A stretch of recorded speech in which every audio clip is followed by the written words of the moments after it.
આજની ધર્મકથા. પ્રણામ. મુનિસુરત સ્વામી ભગવાન એક અશ્વના પણ ઉદ્ધારક, એક અશ્વને પમાડવા માટે રાત્રિના સમયે પણ વિહાર કરીને જનારા કેવળ જ્ઞાની ભગવંત. કરુણા એ જેમની પરાકાષ્ઠાએ કહી શકાય એવા પ્રસંગો જેમનામાં છે. કલ્યાણ મૈત્રીના ઉદાહરણમાં કદાચ શ્રેષ્ઠતમ ઉદાહરણ આપી શકાય એવા પરમાત્મા, પૂર્વજન્મનો મિત્ર. અને એ જ્યારે એને જરૂરિયાત લાગી, એનો ઉદય લાગ્યો શુભનો, તો પોતે કેવળ જ્ઞાન પામીને તીર્થંકરપણાના ભવમાં છે તેમ છતાં વિહાર કરીને તરત ગયા. આવી કલ્યાણ મૈત્રી નિભાવવાની એક આદર્શ અને આલંબન આપવાની ભાવના.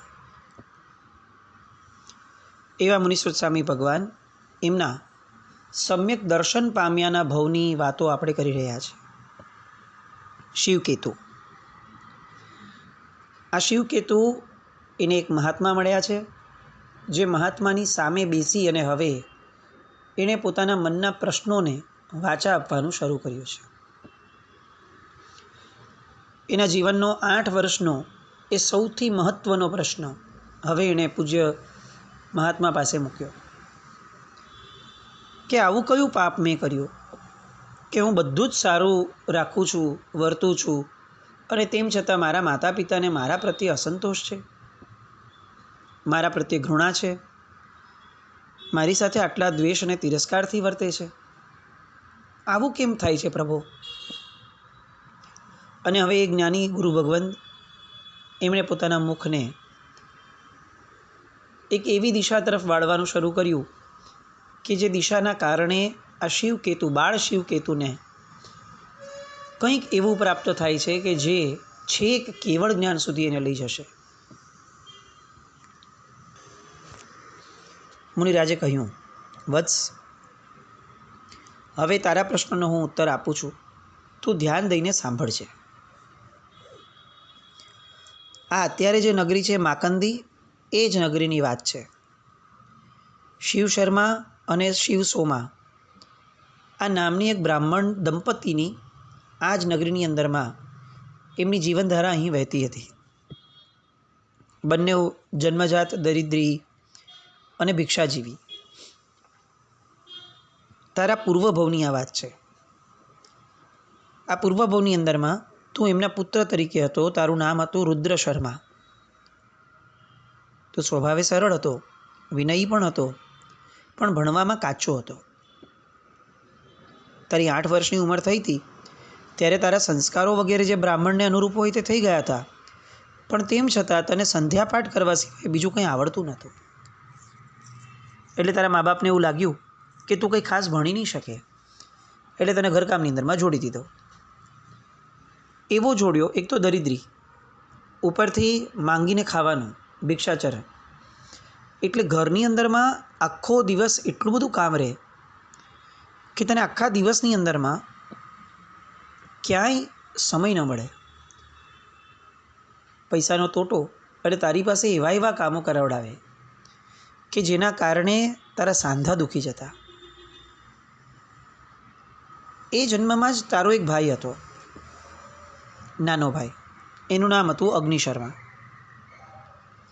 આમ એ બધી રીતે તારા જેવો હતો, પણ એને કંઈ કામ કરવાનું ન આવતું, કારણ કે નાનો હતો તારાથી, અને કેટલેક અંશે એ ભણવામાં તારા કરતાં વધારે થોડો સમજણને શાણો હતો. હવે પરિસ્થિતિ એ આવી કે તમે બંને ભાઈઓ, તારે અતિશય કામ કરવાના આવે અને પેલાને એક પણ કામ કરવાનું ન આવે.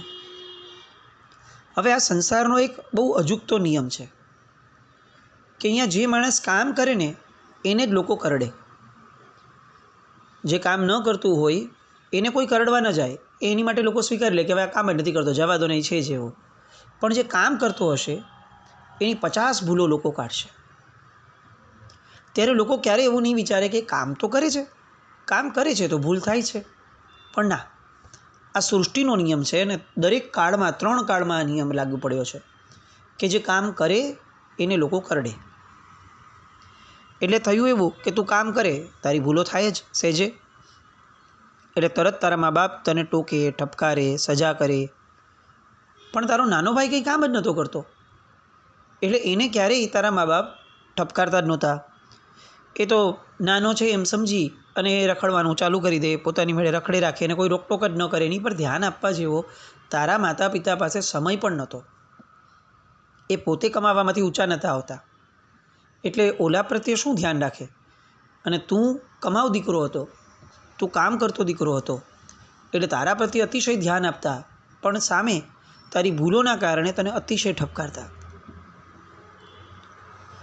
બહુ વાસ્તવિકતાવાળું જીવન હતું, પણ તેમ છતાં તારા મનમાં હવે ઓછું આવવાનું શરૂ થયું કે હારું બધું જ મારે જ કેમ સહન કરવાનું, બધું જ મને જ કેમ? એક તો મારે કામ કરવાનું, ઉપરથી મારે બધાનું સાંભળવાનું, કામ પણ પાછું એવું કરવાનું કે રાત પડીએ સાંધા દુખી જાય, શરીર તૂટવા લાગે, અને તેમ છતાં મારા મા બાપને મારી પ્રત્યે દયા ન આવે. જ્યારે બીજી બાજુ આ મારો નાનો ભાઈ આખો દિવસ ગામમાં રખડી ખાય છે, કાંઈ કામ કરતો નથી, અને છતાં રાત પડીએ મા બાપ એના માથે હાથ ફેરવે છે અને એને સુવડાવી દે છે. તારા મનમાં ઓછું આવી ગયું એ તો કદાચ સાહજિક હતું, પણ એ ઓછપની અંદરમાં વિકૃતિ ભળી. તું તારા મન પર એ સમયે તારો કંટ્રોલ ન રાખી શક્યો, તું તારો વિવેક જગાડી ન શક્યો, એટલે તને ધીરે ધીરે ધીરે આ પરિસ્થિતિ, તારા દુઃખની ફરિયાદે તને તારા નાના ભાઈ પ્રત્યે ખાર જગાવ્યો, એક અણગમો ઊભો કરાવડાવ્યો. અને અણગમાના કારણે ધીરે ધીરે ધીરે તારા મનમાં એના પ્રત્યે દ્વેષનું બીજ વવાણું. તને એમ થયું કે હું એકલો કેમ હેરાન થાઉં, હું એને પણ હેરાન કરું. અને તે શું કર્યું? તો કે તે ખાર કાઢવા માટે હવે એક તારા વિચારને, વિકૃતિમાંથી જન્મેલા વિચારને તે અમલ કરવાનું શરૂ કર્યું. એને કોઈ અપરાધ ન કર્યો હોય એવો અપરાધ તું એના માથે નાખી દે અને એને અપરાધી બનાવી તારા મા બાપની સામે તું ધરી દે જતો. હવે આ વસ્તુ સ્થિતિથી તારા મા બાપ અજાણ હતા. એક તો દરિદ્રતાનું દુઃખ, એના કષ્ટો, એમાં પાછો નાનો બાળક કે જે કંઈ કરતો નથી અને એ હવે આવું નબળું કરવા લાગ્યો, આવા અપરાધ કરવા લાગ્યો, એટલે ગુસ્સો ચડે. એ ગુસ્સો કરે એટલે શિક્ષા પણ કરે. એ જે નાના ભાઈને શિક્ષા થતી એ જોઈને તારા મનમાં એક ટાઢક વળતી. તને એમ થતું કે બહુ સારું થયું, બહુ ચગ્યો હતો ને, આટલી શિક્ષા થવી તો બહુ જ જરૂરી હતી. અને અહીંયા મહાત્મા કહે છે કે તારું આ એક અપકૃત્ય જે તે ગયા જન્મમાં રસપૂર્વક કર્યું હતું, એના પરિણામે આ જન્મની અંદરમાં તારે તારા માતા પિતાનો અસહ્ય તિરસ્કાર વેઠી અને ભોગવવાનું આવ્યું છે. એ રુદ્ર શર્મા ત્યાંથી મરી અને તું આજે શિવકેતુ તરીકે અવતર્યો છે. અને તને તારા ભાઈ પ્રત્યે જે અરુચિ અને અદેખાઈ હતી, એ જે બાંધેલું પાપ કર્મ છે, એ પાપ કર્મ અત્યારના આ તારા ભવની અંદરમાં તું ભોગવી રહ્યો છે, એવું હું મારા શાસ્ત્રના આધારે જોઈ રહ્યો છું અને તને કહી રહ્યો છું. આ મુનિ ભગવંતની વાત એકાગ્રપણે આ બાળ સમજી રહ્યો છે. સાંભળતા સાંભળતા એના મનમાં ઉહાપોહ જાગે છે. મુનિનું સાનિધ્ય છે, મુનિની વાણી છે, બંને શ્રેષ્ઠ આલંબન છે. અને આ બંને શ્રેષ્ઠ આલંબનો હવે એના જીવનની અંદરમાં એના માટે એટલા બધા ઉપકારક બને છે કે આ બંનેના શ્રેષ્ઠ આલંબનની સાથે હવે એનો માનસિક પુરુષાર્થ ભળે છે. અને આ માનસિક પુરુષાર્થ એના મતિ જ્ઞાનને ધીરે ધીરે ધીરે કંઈક એવું કરવા પ્રેરી રહ્યા છે કે જેના કારણે એના મતિ જ્ઞાનમાં ખળભળાટ વધતો જાય છે. આ મહાત્મા જે બોલી રહ્યા છે, શું ખરેખર મારા પૂર્વભાવમાં મેં એવું કર્યું હતું? અને જો મેં એવું કર્યું હતું તો એ કેટલું નિંદનીય છે, કેટલું ભયંકર છે. કદાચ કેટલાક વર્ષો માટે કરીને સાવ સામાન્ય કેટલીક ક્ષણો માટે મેળવેલું એ સુખ, મારા ભાઈને દુઃખી જોઈને મેળવેલું એ સુખ, એ આજે મને કેટલું ભારે થઈ રહ્યું છે. હું મારા એ પાપની અતિશય નિંદા કરું છું. ફક્ત આટલો ભાવ એવું નહીં, આ 8 વર્ષનો બાળક આ ભાવના એટલા બધા ઊંડાણમાં જતો જાય છે, ઇન્ટેન્સિટી સાથે જતો જાય છે, તીવ્રતા એટલી બધી વધતી જાય છે કે એના મતિ જ્ઞાનના ક્ષયોક્ષમની અંદરમાં એક બહુ મોટું ઘામરોળ વંટોળ આવે છે. એ મતિ જ્ઞાનને ગભરોડી નાખે છે અને આગળ વધતા વધતા વધતા એ મુનિ ભગવંતના આલંબને એ 8 વર્ષના શિવકેતુને ત્યાં જ જાતિ સ્મરણ જ્ઞાન થાય છે. અને આ જાતિ સ્મરણ જ્ઞાનના કારણે હવે એ પોતે પ્રત્યક્ષ પોતાનો એ ભાવ નિહાળી રહ્યો છે જે પેલા મુનિ ભગવંતે એમને કહ્યો. એને પ્રતીતિ થઈ કે આ વાત તો એકદમ યથાર્થ છે. અને જેવી પ્રતીતિ થઈ એટલે થથરી ગયો. અને થથરી ગયા પછી વિહવળ વદને એણે પૂજ્ય ગુરુ ભગવંતને પૂછ્યું કે પ્રભો, આટલું નાનકડું કુકૃત્ય, આ તો કેટલું સહજ હોય. મારી નજર સામે અગર કોઈ માણસ ખોટું કરી રહ્યો છે ને છતાં જલસા કરી રહ્યો છે તો મને એના પ્રત્યે અણગમો ને અરુચિ થાય, એ તો કેટલું સહજ છે.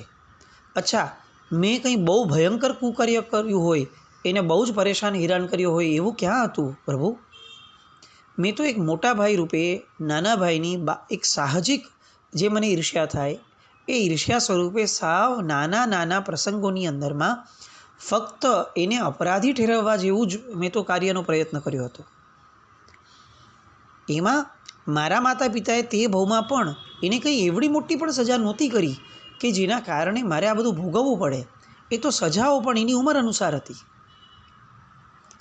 એટલે મેં જીવનમાં એટલું બધું શું ભયંકર કર્યું હતું કે જેના કારણે આ ભવની અંદરમાં એક પણ નબળું કામ કર્યા વિનાનો, નબળા વિચાર વિનાનો એવો હું મારા માતા પિતાનો આટલી હદ સુધીનો હું તિરસ્કાર પામું. આ તો અન્યાય નથી લાગતો? એની એ વિચારણા બહુ સહજ હતી. કદાચ આપણે આપણી જાતને એમની જગ્યાએ મૂકીએ તો આપણને પણ એવું લાગે કે આવું તો થઈ જ જાય ને. જીવનમાં આવું કોને નહીં થયું હોય આપણામાંથી? આપણે કામ કરીએ અને કોઈ ન કરીને જલસા કરતું હોય તો આપણને થાય તો ખરું ને કે યાર આ બહુ ખોટું કરે છે. અને સામાન્ય રીતે કંઈક નાનું મોટું આપણને એમ થાય કે આપણે એકલા જ કેમ ફસાઈએ, આપણે એકલા જ કેમ ભોગવીએ, ચાલો એને પણ ભોગવવા દઈએ.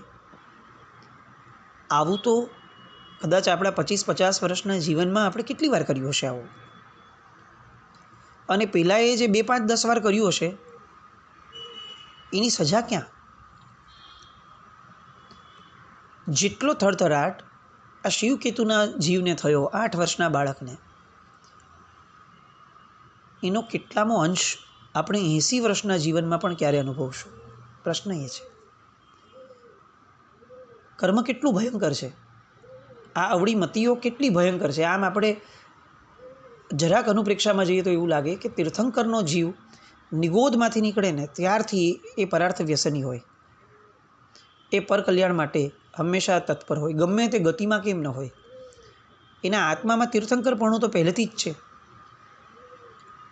તો એ તીર્થંકરપણાની જે છાપ એના હૃદયમાં છે, ભલે તીર્થંકરપણાનો ઉદય નથી, તીર્થંકરપણાની યોગ્યતા નથી, એનો નિકાચિત કર્મનું હજી બંધ કર્યો નથી, એ બધું જ બરાબર છે, પણ આત્મા તો તીર્થંકરનો જ ને. અને એવા જીવને પણ જો પોતાના નાના ભાઈની અદેખાઈ થાય અને એના કારણે જે 3 જગતનો સૌથી શ્રેષ્ઠતમ વ્યક્તિ થવાનો છે, સૌથી પ્રિય વ્યક્તિ થવાનો છે, કરોડો કરોડો કરોડો દેવતાઓ જેમની પાછળ ગાંડાતુર થવાના છે, એવા આત્માને પણ એના સગા મા બાપ તિરસ્કાર આપે એવું પાપ જો ઉદયમાં આવી શકે તો આપણું શું? આપણા જીવનમાં કરેલા નાના નાના આવા પાપો, સાવ નાના પાપો, એ જ્યારે જેન્યુઇનલી મોટા થઈને આવશે ત્યારે આપણી પરિસ્થિતિ શું હશે? અને એ વિચાર એવું નથી કે આ કંઈ નવો વિચાર હું અત્યારે આપણને સંભળાઈ રહ્યો છે. આવું આપણને ખબર છે, આપણે બધા જ્ઞાની છીએ, વર્ષોથી પ્રવચન સાંભળવાવાળા છીએ, આપણને બધી જ ખબર છે કે કયું પાપ છે. પણ મૂળ ફરક એ છે કે પેલા શિવકેતુ માટે પાપનો ભય એટલો પ્રચંડ હતો કે પહેલી વાર જીવનમાં કંઈક શુભ સાંભળવા મળ્યું તો એના કારણે ખળભળાટ એ હદ સુધી વિસ્તર્યો કે મતિ જ્ઞાનમાંથી જાતિસ્મરણ જ્ઞાનમાં પણ પ્રકટીકરણ થયું. જ્યારે આપણે આપણા મતિ જ્ઞાનની કુમતિમાંથી એક આંશિક સન્મતિ તરફ પણ નથી વળી શકતા. જાતિસ્મરણ જ્ઞાન તો બહુ જ દૂરની વસ્તુ રહી. આપણને આપણા ધર્મનું સ્મરણ જ્ઞાન પણ નથી થતું કે હું કયો ધર્મ પામ્યો છું.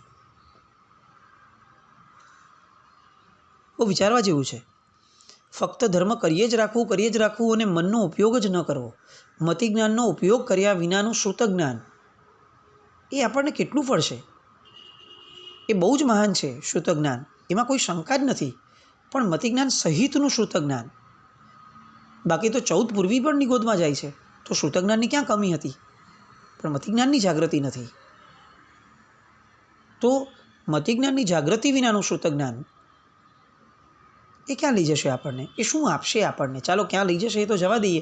અલ્ટિમેટલી આટલા કિંમતી મનુષ્ય ભવની આ કિંમતી પળોને આપણે ફક્ત શ્રુત જ્ઞાનમાં વાપરી લેશું, મતિ જ્ઞાનના ઉપયોગ વિનાના, ચિંતન મનનના ઉપયોગ વિનાના, તો આ ભવની આટલી મહામૂલ્ય પળો એ કેટલી વેસ્ટ થઈ જશે? એનો વિચાર પણ ક્યાં છે? પણ આને વિચાર આવ્યો શિવકેતુને, અને પેલા મુનિવરે શાંત ભાવે એમને સમજાવ્યો કે જો ભાઈ, કર્મબંધનનું વાસ્તવિક કારણ એ આપણી ક્રોધ વગેરેની પરિણતિ છે. કશાયની એકાદ નાનકડી પરિણતિ પણ જ્યારે આપણા ચિત્ત ઉપર કબજો જમાવી દે ત્યારે એના લીધે જીવાત્મા જે કર્મો બાંધે છે તે કર્મો ભોગવવા માટે કરોડો ભવ પણ ઓછા પડે છે. એક ક્ષણની પણ કશાયની પરિણતિ બાંધાતા કર્મોના પરિણામ કરોડો ભવ સુધી ભોગવવા પડે, અને પછી ગમે તેટલી મથામણ કરીએ તો પણ એ કર્મોને ભોગવવાપણામાંથી આપણને બાદબાકી નથી મળી શકતી. અને પેલો બાળક રડે છે, તો શું મારે આમને આમ ભોગવવાનું? હજી કેટલો સમય ભોગવવાનો? અને ત્યારે મુનિ ભગવાન એની પાત્રતા જોઈને એને કહે છે કે કેટલાક કર્મો એવા હોય છે કે જે હળવા પણ બંધાય, જે પાપોનું આછું પાતળું ફળ ભોગવી અને તે ભવમાં નાબૂદ પણ થઈ શકે. પણ એ ત્યારે જ થઈ શકે જ્યારે કર્મ બાંધનારની તે ક્ષણની મનની હળવાશ હોય. જો બાંધતી વખતે કશાયની વાસના તીવ્ર હોય તો એ કર્મનું ફળ પણ એટલું તીવ્ર આવે, અને બાંધતી વખતે કશાયની માત્રા જો થોડી મંદ હોય તો એનું પરિણામ પણ એટલું શિથિલ આવે. તે જે તારા ભાઈ પ્રત્યે અદેખાઈ સેવી, તેમાં તારા ચિત્તની માત્રા અતિશય તીવ્ર હતી, એટલે તું અત્યારે એનું ફળ અનુભવે છે. પણ હવે જો તારે બીજા ભાવમાં પણ અનુભવવું ન હોય તો તારે તારા કશાયની મંદતા તરફ આગળ વધવું જોઈએ. શિવકેતુ થીજી ગયો. આપણી નાની જિંદગી છે, 8 વર્ષની અંદરમાં જે એને પ્રત્યે વીત્યું છે એ જ એની સહનશક્તિની બહારનું છે. અને આજે અનુભવથી પણ એવું જાણવા મળ્યું છે કે આ પાપ તો બહુ તીવ્ર કશાયથી કર્યું હતું, તો હવે તો આખી જિંદગી આવા કેટલાય ભવો સુધી વેઠવાનું આવશે. અને આ એક ભવ કઈ રીતે કાઢીશ એની ચિંતા માથે છે. ત્યાં તો હજી આ પાપની ઉદયની ધારા તો અનેક ભવો સુધી ચાલશે, કરોડો ભવ સુધી ચાલશે, તો હું કઈ રીતે વેઠીશ? અને વિવર્ષવરે બોલી ઉઠ્યો કે ભગવાન, તમે તો જ્ઞાન દિવાકર છો, આ બધું જ જાણી શકવા માટે સમર્થ છો. મને એ કહો ને કે મારે આવા પરિણામોથી બચવું હોય, આવા અશુભ પરિણામોથી બચવું હોય, મારા બાંધેલા અશુભ કર્મના, તો મારે શું કરવું જોઈએ? હું આ બધાથી બચી શકીશ કે નહીં? તમે જેમ મારો પૂર્વભવ જોયો છે એમ મારું કંઈક આ ભવનું અથવા પછીના ભવાંતરનું જુઓ ને. હું આ કઈ રીતે સહન કરીશ, મને એ કલ્પના પણ અસહ્ય લાગે છે. અને મુનિવર દયાના સાગર એમણે એના દર્દની એક દવા એમને બતાવી. એ જે દવા એને સાંભળી, એ દવાએ એના જીવનમાં એક જબરદસ્ત પરિવર્તન લાવ્યું. એ દવાની વાત અને આપણા જીવનમાં આ રોગની વાત, એની માટે આપણે ફરીથી કાલે મળવાના. પણ આવતીકાલે મળવાના એની પહેલાં સુધી આપણે એ વિચાર તો કરીએ ખાલી કે આવા નાના નાના પાપો આપણે કેટલા કર્યા છે? અને જ્યારે જ્યારે કર્યા છે ત્યારે કશાયો તીવ્ર હતા કે મંદ હતા?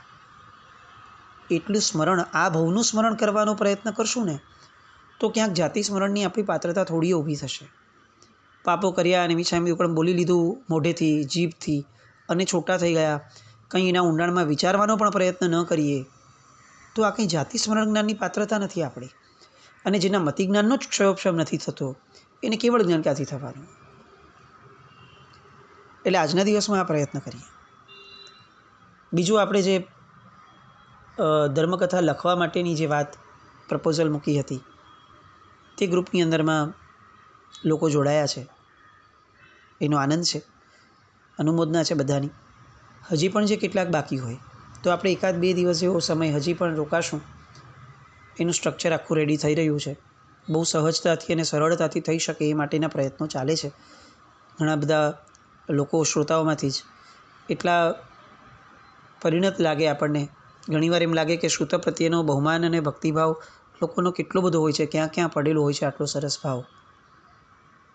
એ બધાના કારણે જે કંઈક કરવાનું મન થયું છે બધાને, એ દિશા તરફ આગળ વધવાની વાત છે. હજી કેટલાક જોડાવાના બાકી હોય અને જેમને એવું લાગતું હોય કે પોતે સમય કાઢી શકે એમ છે તો ખાસ પ્રયત્ન કરજો અને જોડાજો.